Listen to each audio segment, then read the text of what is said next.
Alright, so the fun part, the edit. Anyways, this video isn't a tutorial. I just wanted to walk you guys through the process that went into this 8-hour edit, essentially. Part 1 is in the link in my description. I didn't really go over too much in that. I just kind of wanted to take you guys behind the scenes and show you some of the things that worked and didn't work. And that's also the reason for this video. I really just want to highlight mistakes and lessons that I learned. And getting right into it, first things first, when you're doing any sort of production, always go into it with some sort of list, some sort of guideline, and write your ideas out, number one. Before you get to shoot date, you should already have a list of exactly what you want to achieve, the things you'll need to achieve those shots, and maybe some backup things, because yes, you can always prepare for a shoot date, but there's things that happen that end up changing the outcome of the project. One of the biggest things is shooting to edit. With your guideline in place, now you have a direction for your shoot date. But that being said, let's get into the edit. I use Final Cut for this one. I do also edit on Premiere Pro. So we pop in our first clip, make sure the centering and everything is okay. Another lesson that was learned, we had to make sure that the can was placed in the center of the Lazy Susan, or else you get a really weird wobble.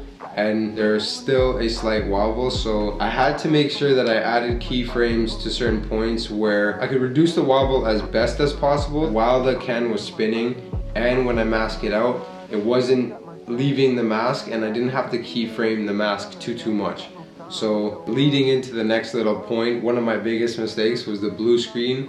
I definitely could have chose all white or all black for this video. A bit of a rookie mistake. My intentions were to key out the background and have the can floating by itself, but there was too much blue spill on the silver portion of the can that when it came to keying it out, it just wasn't working and it wasn't smooth at all. So that was definitely a massive lesson learned. Hello blue screen. This is where I first initially figured out that I was gonna run into issues. One of the things that I needed to sort out was this blue spill on the Sprite can. So with our hue, saturation, and curve tool, what we can do is remove the blue from the background or add in any type of color that we want by selecting the color with the eyedropper tool. And then as I toggle the hue and saturation effect, you can see the difference of the silver natural can look versus the blue spill. Selecting draw mask, you're able to pencil out the exact points that you want on your subject. This is a tedious process, but I do recommend, and I know anyone would recommend, taking your time on this in order to get the best results possible. After we took care of the masking and the blue spill, now is the fun part of just playing around, making this thing look a little better. So what I do here is I duplicate the layer, I add a Gaussian blur on the bottom layer that I just duplicated, and you can see it adds a nice glowing effect around the can. Now I can go back in the hue and saturation effect on the duplicated layer and really just play around with some of the colors.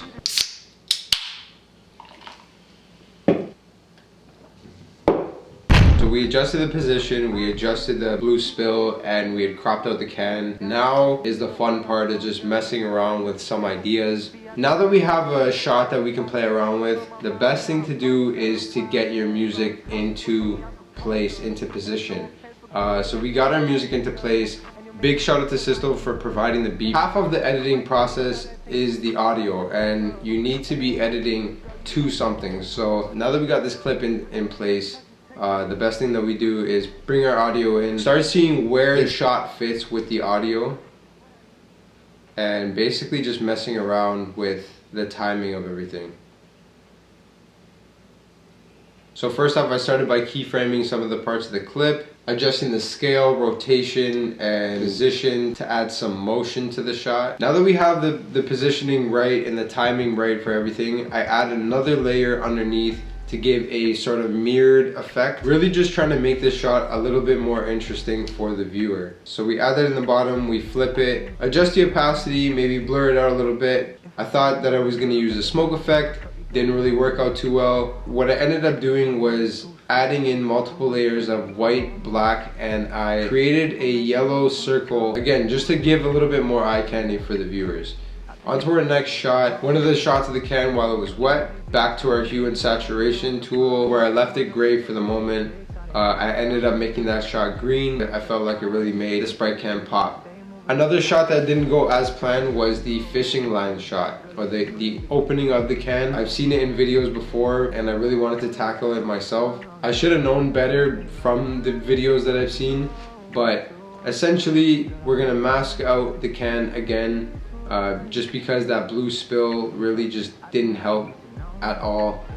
I definitely felt like I could have done a little bit of a better job with this overall shot, but it is what it is, and this was just a fun little project for me, so I'm happy with how it came out.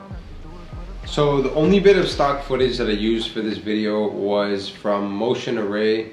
I wanted to get some splash effect coming out of the can, which we added in here, and some of the sound effects. This really just helps to tie into your overall product. You don't necessarily need to use stock footage. I was gonna use stock footage of the lemons and limes falling into the water, but I ended up shooting that with a vase that I found in my house. So now we have this sequence, but really I'm not that thrilled of how everything is panned out. I initially had an idea of starting and ending the video in the same way. I moved some shots around just because I felt like the drop needed more pace. I switched some clips around. I also noticed I could change the background of this initial spinning shot to match our environment, our location, whatever you want to call it.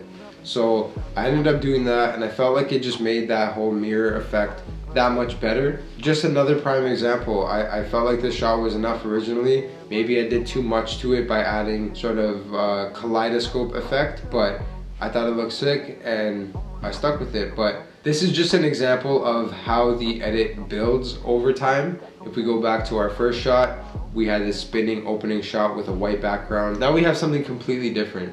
So I was happy with that, moved on from that. Here you can see, like I mentioned before, I changed that spinning shot to green, and then now it goes back to adjusting our timing, adjusting some of the clips and our sequence. So after a bunch of hours of messing around, this is the final product that we've come up with. We're not necessarily done here. The next part is the sound design. Sound design is massively important. The visual is nothing without the audio, and if these sounds aren't incorporated, this is essentially what it sounds like.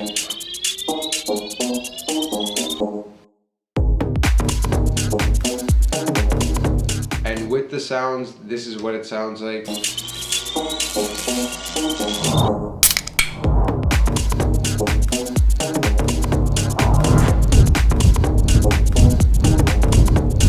And you tell me which one you enjoy more.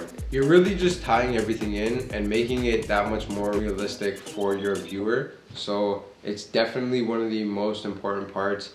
Besides the entire edit, the sound and the sounds that you use play a massive role into making sure that your video is effective at the end of the day. So we play around with our audio, we add in a bunch of clips, try to emphasize the small details down to the Edison light bulbs, the little bit of a underwater effect, anything you can think of, we add in, just to sell the overall feeling.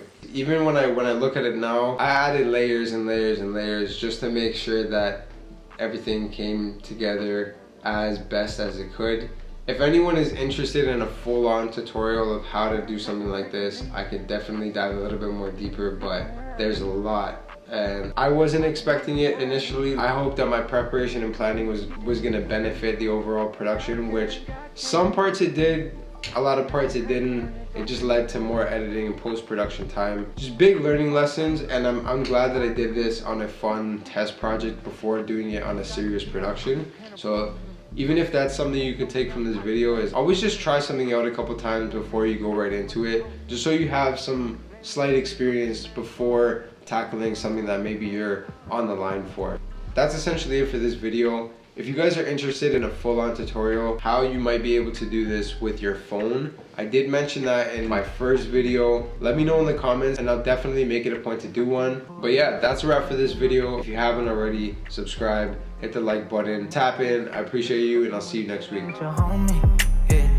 Is she gon' back it up one time like you do it for the fun and it's on me? I think you should get to know me.